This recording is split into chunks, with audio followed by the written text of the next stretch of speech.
नमस्कार, उज्ज्वला किचनमध्ये तुमचं स्वागत। आज मी बिस्किट बनवते। गव्हाच्या पिठापासून बिस्किट बनवते। हे बघा, साधी सोपी रेसिपी एकदम। त्याच्यासाठी लागणारं साहित्य गव्हाचं पीठ, हे दूध, कोमट दूध, आणि ही काजू बदाम पावडर आहे। काजू बदाम आणि वेलदोड्याची पूड ह्याच्यातच घातली मी, आणि हे तूप लागणार आहे, आणि खसखस लागणार आहे, खसखस। आता आणि पिठी साखर, पाव वाटी तूप आहे, हे मी ह्याच्यात घालून घेतलं। साखर, पिठी साखर आहे, पिठी साखर घालते।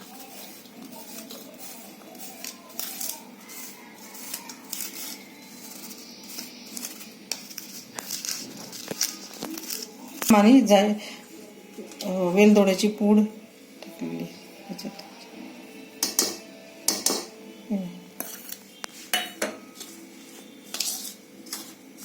आणि कोमट दूध,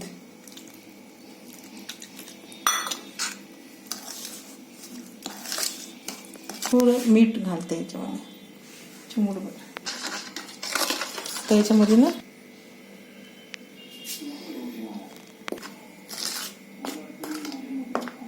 मी आता हाताने मळून घेते पीठ। पीठ मी तेवढ्या ह्याच्यात मळून घेतलं, मळून घेते। असं करून असं मळून घ्यायचं। तर माझं पीठ मळून झालं, हे बघा, पूर्ण मी पीठ मळून घेतलं छान आहे। आता माझं पीठ मळून झालं पण, आणि आता 10 मिनिटं रेस्ट झालं, रेस्ट केलं, ठेवलं होतं।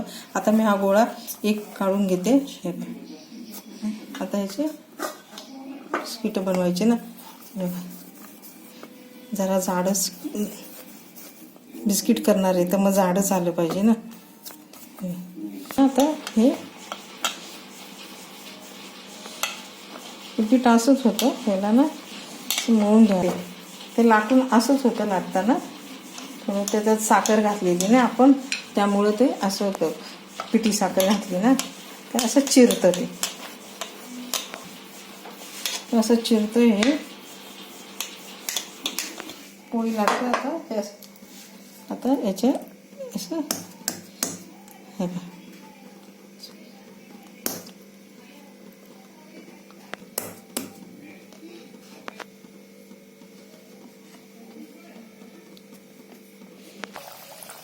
बिस्किट टाकते झालं।